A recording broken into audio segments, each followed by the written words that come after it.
Yung pinaka-history ng business. So, sa 9 years ko sa engineering and IT, major in football ako. So, na-addict ako sa pagiging varsity ng football. Tapos, doon ko na-meet yung head coach namin na bago. Ano siya, German National. Tapos, before siya pumasok, may organization kaming ginawa. Yun ang org namin nila, Randy. Kasi in-stop yung support sa football team. Kasi yung mga teammates ko, hindi nag-aaral masyado. Pagdating ng tournament, wala kaming entry kasi kulang. So, in-stop yung program, nag-stand up kami. Sabi mo, hindi. Naglararo pa kami. So, bungo kami ng grupo. Tapos yun, nakita yung potential ng athletics office yung grupo. So, binalik nila yung support with a new coach na German National. It so happens, yung German National, may program sila dito sa Ateneo de Naga with the president. Gumawa sila ng canteen. So, yung canteen, may advocacy rin. Kumukuha sila ng out-of-school youth, iti-training 2 years sa canteen, bibigyan ng President's Office ng scholarship. Nakapag-graduate sila ng around 16 scholars. Tapos, dumadami yung applicants nila. In-extend nung coach. Pero, yung extension, kami nung asawa ko ngayon, dati girlfriend ko pa siya, kami yung nag-operate nun. Doon kami nagsimula 2011 mag-business. So, umalis kami ng Ateneo, 2012, doon nabuo yung Bambombayan Chicken namin. So, dala-dala pa namin yung advocacy. Tapos yun, in between yun ng 9 years ko. So, talagang major in football ako. Pero doon ako natutong magnegosyo dahil sa football. Galing. So yun, nagagamit ko ngayon yung engineering side ko and IT side, pagtulong sa farmers. Magiging technology-based yung pagtulong sa farmer. Kasi mahirap eh. Kung puro barriers na i-break, yung paniniwala. So, matagal. Ayaw natin magantay ng magantay. So, incorporate natin yung technology. And then, so far, yun, 5 years ako sa engineering. So, nagdi-design rin, nagka-CAD, ganun. So, lahat to, nadi-design ko sa CAD. So, yung experience sa engineering. And then, yung operational, as an IT, yun, nagagamit rin. Yung information. Super important. Gusto mo bang matuto ng agribusiness, crops, livestock and poultry, aquaculture, at ma-inspire sa mga success stories? Agribusiness, how it works! As a YouTube channel, Agribusiness features entrepreneurs, farmers, organizations, OFWs, investors. However, beyond our usual content and official endorsements, Agribusiness does not engage in other business dealings with them.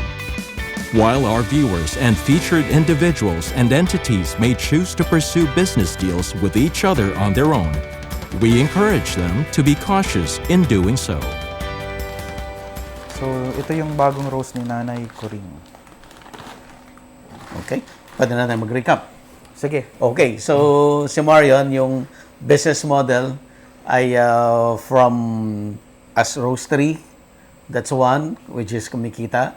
Pangalawa, may sariling cafe na tumutulong doon sa restaurant business. And ano pa yung ibang business model? Meron kaming coconut-based na cafe ngayon. Iba rin yan. pinaka-latest namin, Ibang coffee shop din yan. oo. And then, ano pa? Yung isa naman, so far, meron kaming Calamansi brand, may coconut, and then may coffee brand. So, yung mga businesses na to, nagko-complement to each other. Oo. Kaya It's under the parent brand namin, yung Bambombayan Chicken, yung fried chicken resto namin. Yung fried chicken. No? Okay. So, from that business, dumami. Oo. And yung itong coffee ay advocacy. Yes, advocacy-based talaga. Yeah, advocacy-based to help the farmers. Kasi nga, yung nakwento mo na walang bumibili. So, pinatay yung mga coffee. Pero yung coffee trees, andyan yan for centuries. For centuries. Andyan na siya. So, ngayon, binubuhay yung industry. Nire-rejuvenate namin. Yeah. And potential. Malaki ang potential. Sobrang laki ng potential. And then, ano rin pwedeng i-export ito one of the coming years. Kasi super unique yung coffee ng dito sa mga Ng Philippines. Ng Ng Isarog. Oo. So, ang branding ngayon is on a per location, no? Oo. So, yung origin. branding nyo for Mount Isarug, Currently, yung farmer, hindi lang tayo tumutulong sa training through farming. So, parang economic package siya. yeah, economic. So, dinadala natin yung mga anak nila, tinuturuan magnegosyo. Kasi, yun, kailangan diversified tayo sa buhay para Okay. maraming Yung source. 100 na farmers na natutulungan mo, kumusta? Ano yung change sa buhay nila? Hindi pa masyadong profound kung gaano kalaki yung changes. Pero, na-sustain na natin sila for around 3 years na. And then, most of that, yung coming pa lang sa ibang lugar. So, yun. Pero, ang importante ngayon, kasi na-break na natin yung barriers. Yung century Yung old. pag-educate sa yung kanila. pag-educate sa kanila. So, ngayon, ang pinaka-importante, naniniwala na sila na pag nagproseso sila ng tama ng coffee, Mas kikita sila. mas kikita sila. With the same effort, yung pangit na proseso. Oo. Klaro na yun sa kanila. Klaro na sa kanila yon. So, yun yung magandang nangyari ngayon. Which is result na yun ng advocacy mo. Oo, advocacy. Kumusta? In terms of your advocacy, marami ka pang gustong gawin? Actually may i-release pa kaming chocolate brand naman. Kasi for example, yung mga okay. farmer, May kakao din. may kakao din. So, multi-crop sila. So, kinokompleta namin, kalamansi, kape, coconut, and then kakao. Wow. And across the Philippines, yun yung talagang pinaka Yun yung ano, no? mga product sa farm. Kahit saan ka pumunta Kahit saan na ka. available siya. Okay. In terms of your business mo naman, gaano ka nakatulong ito? Ano siya tulungan talaga. Yung farmers may times na minsan kung sobrang baba ng sales, may times na hindi ko nabibili yung kape. Pero binabagsak nila sa akin kasi alam nilang mabebenta. Tapos yun yung paano sila nakakatulong sa akin and then parang vice versa rin. So ngayon, marami na tayong advances across the farmer. Tapos patapos na yung harvest season. So talagang wala na silang maibabagsak na Coffee. coffee. Pero okay lang kasi tuloy-tuloy yung tulungan. So in-explore namin yung agritourism na side. Tapos yung sa isang farmer naman, may mga buri sila yung parang craft naman. So after coffee, anong gagawin? So kailangan mag-create ng diversification para tuloy-tuloy yung hanap buhay rin nila. So pati yun, ha? Pati Meron outside coffee. Meron pang craft na Wow. So, yun, parang hindi na lang talaga kape yung tulong Kasi makikita mo yung sitwasyon ng farmers, mag-iisip ka rin kung paano na sila, paano na. Hindi naman sila pwedeng buong year round hingi ng hingi, sir, pwede mag-advance. So, yun, ano ba yung mga produkto nyo dyan? In terms of the imported coffee versus the local source no coffee natin, asan na tayo? Pantay ba? O mas advantage na yung local natin? Sobrang layo pa. So, Okay. around 90% nga ng consumption talagang imported. Imported pa rin. Oo. Tapos, hindi ko alam yung current data ngayon. Pero may isang company na around 70% ng ginagawa nilang instant galing sa Sultan Kudarat. So may ganun na mga ano. Pero generally sobrang layo pa in terms of volume yung Philippine coffee. Pero ang maganda naman kahit konti yung volume nakikilala na across the globe.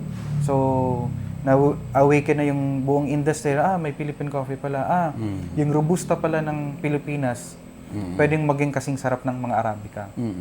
Pero yung potential niya in terms of income, gaano kalaki yun? Gaano kalaking negosyo ang coffee, Unang-una, yung coffee as a whole muna, bago tayo pumunta doon sa coffee as a specialty coffee. Okay. As a coffee as a whole, sobrang laki ng potential ng coffee. Kasi, unang-unang rason, super typhoon resilient ang coffee. Okay. So, compared mo sa ibang crops, so coffee, dati ng high value crop. Pangalawa, talagang typhoon resilient siya. Okay. So, for example, dito sa isang side ng Camarines Sur, nag-stop buying nga sila, di ba, ng coffee kasi nga, due to bad practices. Nag-resort sila into tubo and mais. Pero yun nga, ang tubo and mais, sobrang high maintenance. Kahit ilang beses siyang na-harvest in a year, pero high maintenance naman. So yun, after the education, parang nakukompute nilang, mas sustainable tong mas may mabibigyan pa nila ng panahon yung ibang crops. So mas mamumultiply. So for example, one lot na puro mais, pag nag-copy sila, pwede pang intercrop with other rotational crops. So yun yung advantage ng kape. Okay. So given that, on that note, parang yung potential talaga malaki. Sobrang laki. Okay. In terms of the potential, gaano nakalaki yung natatap natin? Ilang percent tayo? Dito locally, sobrang liit pa siguro. Sobrang late pa. So, yun yung wino-workout ng DTI, pinoprofile nila yung farmers, yung number of trees, and then kailangan yung mabangga dun sa consumption locally. So, wala pang data up to how many Wala pa, percent? wala pa. So, ongoing yung validation. Yun. Okay. Next week, mag-iikot kami sa Goa, Camarines Sur, tapos dito sa Calabanga, kasi magpo-profile pa kami with DTI. Okay. And then, sabay-sabay na yung training. So, yung in-undergo natin process today, Yun. yun rin din. Okay. Gagamitin natin with the farm. And in terms of specialty coffee, gaano kalaki ito yung potential or yung perang umiikot dyan? So, in terms of specialty coffee, maliit pa in terms of volume. Pero dahil nga specialty coffee siya, yung benta sa bawat kilo, mataas. So, kumbaga kung nag-specialty coffee ka compared sa commercial coffee, mas maraming turnaround yung customer mo pag specialty coffee ka. Kasi, syempre, masarap yung kape mo eh. Yun nga, yung slogan natin doon, drink better coffee. Bakit lesser acidity? Sa tamang process, mami-minimize mo yung, for example, sa espresso, mami-minimize mo yung acidity niya. So tamang Also, yun, naturally sweet, mas mapupush mong mas healthier yon. Kaya yung customer mo mas babalik. So, yun yung value talaga ng specialty coffee. So, imagine, pag na-convert mo lahat yun into specialty coffee, ano pa yung epekto? Yung mga barista mo, mas mababayaran mo ng maayos, yung pasweldo mo. And then, yung farmer, maangat mong buhay nila. Kasi, direkta sa farmer yung bili mo eh. Walang third party. So, yung kita, mas ma-uplift mo yung farmer. Also, yun pala yung isa sa highlight ng pagtulong namin sa farmer. Kasi may mga kwento, for example, sa Mindanao, dahil sa kape, napagpaaral yung mga anak. After mapagpaaral, nagtrabaho sa ibang lugar, pero hindi na bumabalik sa farm. Okay. So, yung mga parents, nagkakasakit, ganun, binibenta. So, napuputol yung cycle. Kaya yung tulong namin dito sa farmer, Part of that. part of that cycle na, okay, for example kami, nag-graduate sa gantong school, yung ultimate plan namin is bumili ng lupa para mag-agriculture, di ba? While them, may lupa, na pumasok, nagkatrabaho, binibenta nila, nawawalan sila ng lupa. So, yun, parang binabangga namin sila yung realidad na dapat bumalik kayo dito. Sila dapat magtuloy sila, ng business. And then also, dapat hindi sila parang may kasabihan kasi sa mga negosyo na kunyari yung anak mo, nakikita yung struggle mo as Correct. yung parent sa business, hindi sila may encourage. Yes. So, dapat yung fine line between that, maayos. Yun yung challenge namin with the farmer na alam nilang sobrang hirap sa farm eh. So, dapat ang makita ng mga anak is yung parents ay nakikita nila dapat na kumikita gumagaan ng buhay, para sila babalik. Otherwise, kung nakita puro hirap, wag na. Parang ganun.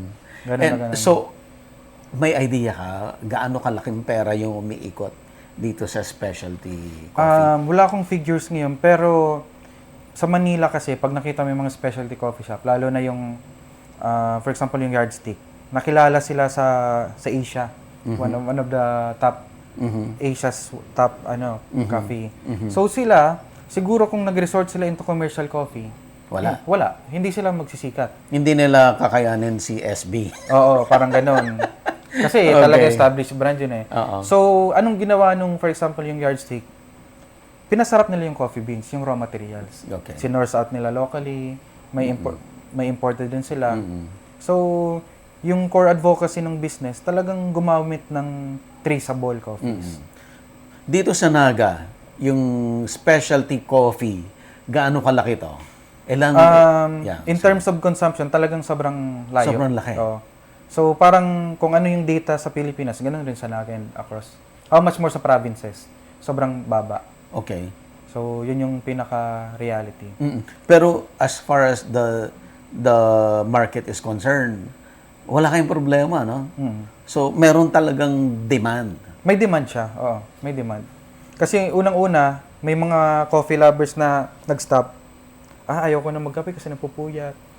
Yun pala kasi, yung mga commercial coffee, hindi maayos yung pagkakagawa. So, wala silang knowledge na dapat magtimbang, dapat yung temperature, dapat yung tubig, maayos. So, yun yung advantage ng specialty coffee, na dapat babalik-balikan mo talaga siya. So, medyo malayo pa, for example, sa Bicol, pero mayroon ng nagkakailan na talagang pinupush nila yung specialty coffee kasi may tiwala sila. Medyo risky na part lang, pero anong rason mo bakit ka nagbi-business? Para lang ba sa pera? So, mas maganda yung business na may advocacy parati. So, mga ilang years from now, ano ang takbo mo? In terms of volume, last year naka-around 3 tons tayo ng volume. Okay. So, siguro in this year baka maka 4. So, ibig sabihin, kung i-compute mo yun in 10 years time, baka maka 30 tons na. Wow. So, ibig sabihin, yung sinusupplyan natin na cafe partners, dumadami yung nag-appreciate ng coffee nila. So, as a whole, makikita mo siyang lumalaki. So, step-by-step process na sobrang liit na step lang. Hindi siya yung talagang exponential na... Yeah. Bakit mo i-recommend ang specialty coffee? Okay. So, bakit ko i-recommend yung specialty coffee? Unang-una, traceable siya. Alam mo kung saan galing raw ingredients. Kilala mo yung farmer. Alam mo kung saan lugar. Yun yung pinakaunang dapat malaman ng consumer na bakit specialty coffee. Pangalawa, may mga side effects yung coffee, lalong-lalo yung commercial coffee. Sa specialty coffee, tama yung pagproseso sa kanya. Tinanggal yung defects, yung iba't ibang pangit sa coffee. So, ang maiinom mo, purong magandang quality. So, yun pangalawa. Pangatlo, talagang giving siya. So, makakapresyo ka ng tama. As a business owner, mapapresyohan mong tama, so hindi ka mahihirapan sa operational expenses mo. Also, sa pagdating sa farmers, mapapresyohan tama, hindi nila talagang kailangan mag-undergo ng hard labor. Kasi lahat all through, napapresyohan ng tama kasi may quality na binibigay siya. So, yun yung tatlong pinaka-importante sa specialty coffee na kaya dapat kailangan i-push natin. So, yun. Alright. Marian, thank you so much. Thank you so much. Sobra, ang dami ko natutunan. So, ito yung AeroPress. Ito yung nirelease nilang bago. Okay. Ito yun. Pero yan, katulad nung nandun, ganito yung kulay niya. So, ito, may nabibiling attachment. Pwede mong bilhin sa Shopee. Fellow attachment. Meron na rin,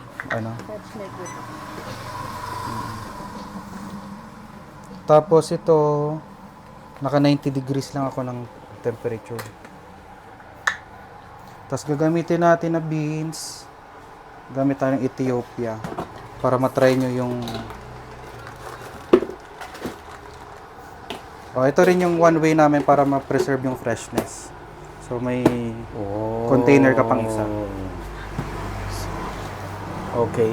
Kahit yung mga airtight na gano'n. Yung mga airtight. So, Yung, di ba meron tayong airtight na soap? Yung sa ref. Bili ka na mas malaki nun. Tapos naka-ziplock. Tapos ilagay mo doon. ano ba mo? Malakas din to. Na, Sir. Estudyante.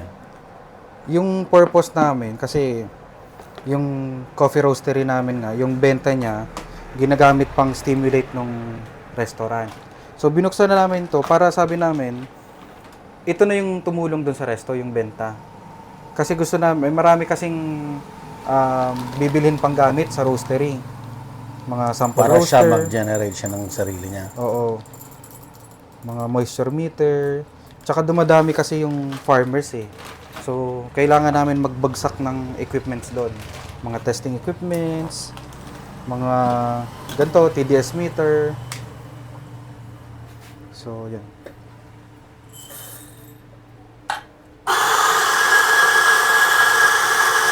Ayan, pinong-pino yan. Oo, yun lang. So, yung grind setting na gagamitin natin dito, pang espresso. So, gagamitin na para ma-demo natin na yung Ano pong difference ng pang-espresso? nasa finer side siya. So, dapat mas fine pa yung... As much as possible, fine. Pero it varies kasi, for example, ikaw, kung hindi mo naman siya kayang i-press, so mag-adjust ka dun sa pinakakaya mong... So, ganun lang. Kung wala kang sukatan or scale, i-base mo per cup. Kunyari, tinanay mo 1 cup, okay, masarap. Or for example, 1 cup sa'yo, masyadong strong, o gawin mong 1.5. And then, meron naman siyang, yan, may mga gauge. So, kung gagamitin mo yung gauge, mas okay, unahin mo yung tubig para ma-measure mo siyang masyado. Bago yung coffee grounds. So, since may scale naman ako, okay lang, inuuna ko siya.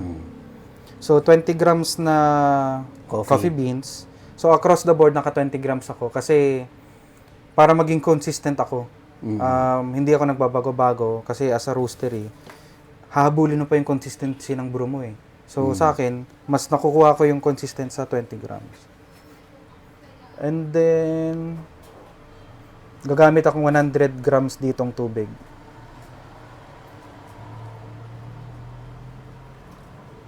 And then, imimekis-mekis.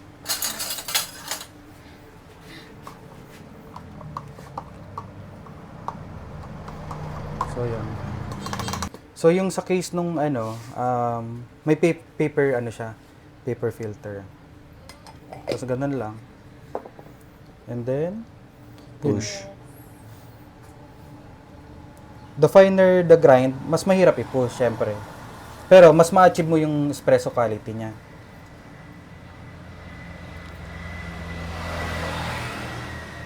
May puwersa ka talaga. Oo, makipersa. Also, i-consider mo yung vessel mo, baka mabasag. Ito. Oo. So, yeah, matibay naman kasi yan. Kaya, okay lang. Ayun. Tapos na. Di ba? May crema rin siya. Katulad ng ano. Oh, okay. So, pwede naman i-coarser grind. Depende. So, titimplahin mo siya. So, there. So, ngayon, gagamitin natin to sa parang Amerikano. Sige, try niyo, sir. Pwede na. Tapos, Iba again... rin amoy, oh. Oo. Ethiopian siya, Arabica. Oo. Nasa... Dito, hina-highlight yung fruits talaga. Ang dami mong frozen buko juice. Oo, dito. Naka-stock na. Wow. Naka-ano na rin yan, Naka-portion. sukat na. Opo. Yan, oh, magawa din tayo mga ganyan. Buko juice na naka-frozen pala. Bukod po lagi ang ice. Oo. Yun yung highlight namin dito. And then, some water na lang. So, yan yung AeroPress. So, ganun kung paano gumawa ng coffee with the AeroPress. Masarap. Kapag may gamit na paper... Pwede yung ice dun sa bahay, sa ref. Buko yung ilagay mo para ang gawin niya. Eh di yung lahat, pati yung water na lalabas, buko din. Hindi, buko na lang. Huwag ka nang mag-ice. Maggawa na lang si mami ng ice na gano'n. Eh di tumamis yung ano, malalagyan ng sugar yung ano. Yung Hindi, kasi pag crinash mo, yung crush na parang kagaya sa Vietnam, yung... Hindi, mayroong ano, gawaan ng yellow na yung maliliit na bilog, ganun. Buko ice shaken.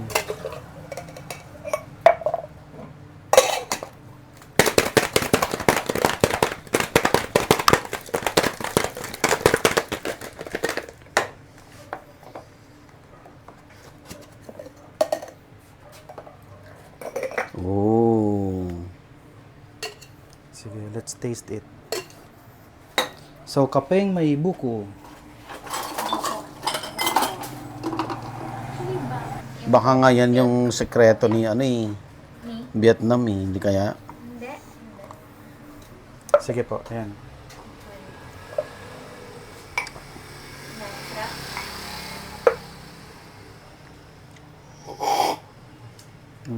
Pero hindi ko talagang magaya yung... Yung slurp.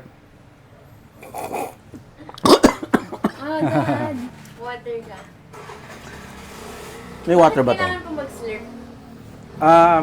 I-compare mo yung higop na walang sound. Mas may nabubukas yung flavor sa aerated. So, yun. Kung nag-slurp kang walang sound, pwede naman parang imumumog mo. Dalhin mo yung coffee sa harap ng dila, sa gilid, para makuha ng tang nyo, yung flavors. Gusto ko yung may milk. Ay, pwede, no? Oo, itry natin may milk. So, Yung coconut? Yung coconut. So ito, still na-highlight niya yung nuances ng Ethiopian coffee. Pero meron siyang silky taste. Galing dun sa buko juice. So ito yung ano namin, yung signature beverage dito. Pwede rin yung kombucha lagyan ng coffee. Actually, merong gumagawa nun. Kaso, ang downside mo, yung fermentation, mas magiging maasim na siya. Maasim. So, parang double kill ka na nun eh. Double-edged sword na siya. Kasi dati ng acidic environment yung coffee. Tapos yung kombucha, na-ferment acidic pa. din. Acidic rin. Yung guava sa kombucha, maganda rin. Actually, guava leaf. A leaf? Oo. Guava leaf yung gamit. So parang tea. Para siyang tsaa. Nung sobrang grabe ako magkape, grabe yung acid reflux ko. Yung nanay ko, nagboboy lang siya ng guava leaf. Iniinom ko lang siya. Tapos yun, natanggal? natatanggal na siya. So if you remember kanina, halos same recipe. Though gamit natin AeroPress ngayon, Oo. tapos Ethiopian Arabica.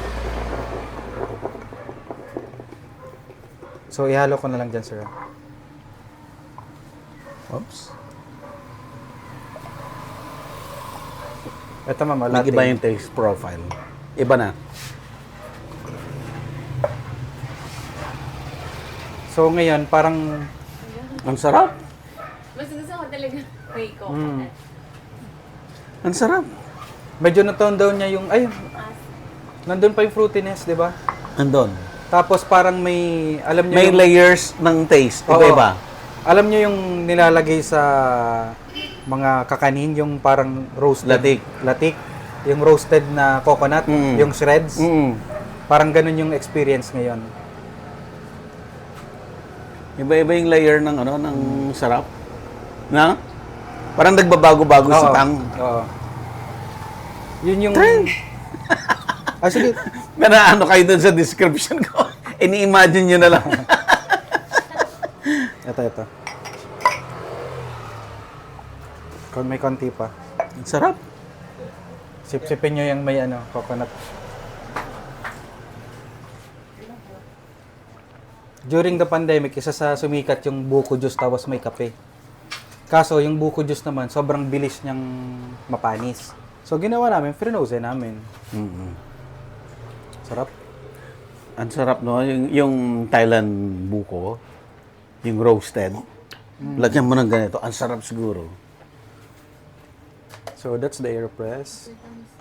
Yung sa paper, may paper lang siya, ganun. Tapos may coffee pack ka. Pwede mong ilagay sa sakyan, may deodorizer ka na. Ooh. Pwede mo lagay sa ref. Ilagay ko. Oo. Oo. Ako, minsan, kunyari, di ba, pag maulan, nababasa, mabaho yung sasakyan. Ibinubudbud ko lang yun dun sa may certain na Mabaho. mababaho. Natanggal. Natatanggal siya. Parang deodorizer talaga siya. Ang Starbucks po, nagbibigay sila ng ganito. May nakapack sila sa gilid. Talaga? Pwedeng hingiin lang. Or kung saan na pinakamalapit na mga coffee shop sa inyo. Kasi tinatapon lang sa basura eh. So, sayang. Sa Australia, parang ginagawa nilang plastic to. May brands ng ano. Yung pinaka-history ng business. So, sa 9 years ko sa engineering and IT, major in football ako. So, na-addict ako sa pagiging varsity ng football.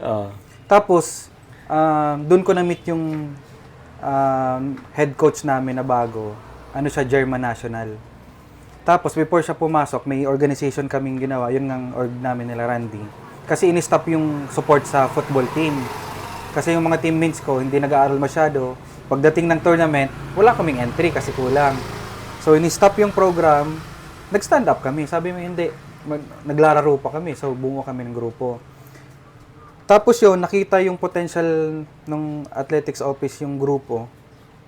So, binalik nila yung support with a new coach na German National. It so happens, yung German National, may program sila dito sa Ateneo de Naga with the president. Gumawa sila ng canteen. So, yung canteen, may advocacy rin. Kumukuha sila ng out-of-school youth, iti-training 2 years sa canteen, bibigyan ng President's Office ng scholarship. Nakapag-graduate sila ng around 16 scholars. Tapos dumadami yung applicants nila, in-extend nung coach. Pero yung extension, kami nung asawa ko ngayon, dati girlfriend ko pa siya, kami yung nag-operate nun. Doon kami nagsimula 2011 mag-business. Pero 2 weeks lang nag-operate yung business. Kasi umalis na yung president na kausap namin, hinanapan kami ng paperwork, financial statement, walang na-provide yung German National. So, umalis kami ng Ateneo, 2012, dun nabuo yung Bambombayan Chicken namin. So, dala-dala pa namin yung advocacy. Tapos yun, in between yun ng 9 years ko. So, talagang major in football ako. Pero doon ako natutong magnegosyo dahil sa football. So, yun. Nagagamit ko ngayon yung engineering side ko and IT side pagtulong sa farmers. Kasi nagde-develop kami ngayon ng drying area na talagang technology-based. Makontrol mo yung moisture, yung humidity, yung heat. So, yun. Also, may bagong office dito yung DOST sa Ateneo de Naga. Parang may isang office sila. Nag-combine sila into one office. Na yun yung purpose nila. Mag-support ng technology-based sa mga SMSG. So, kaya magiging technology-based yung pagtulong sa farmer. Kasi mahirap eh. Kung puro barriers na i-break, yung paniniwala. So, matagal. Ayaw natin mag-antay. So, incorporate natin yung technology. And then, so far, yun, 5 years ako sa engineering. So, nagdi-design rin, nagka-CAD, ganun. So, lahat to, nadi-design ko sa CAD. So, yung experience sa engineering. And then yung operational, as an IT, yun, nagagamit rin. Yung information. Super important. For example, sa tubig. So yung information na binibigay nito, sobrang life-changing ng nagagawa. Ano pa? Kape pa? Okay na. Agribusiness merch is now available on Shopee and Lazada. Agribusiness, how it works. Instruct, inspire, succeed.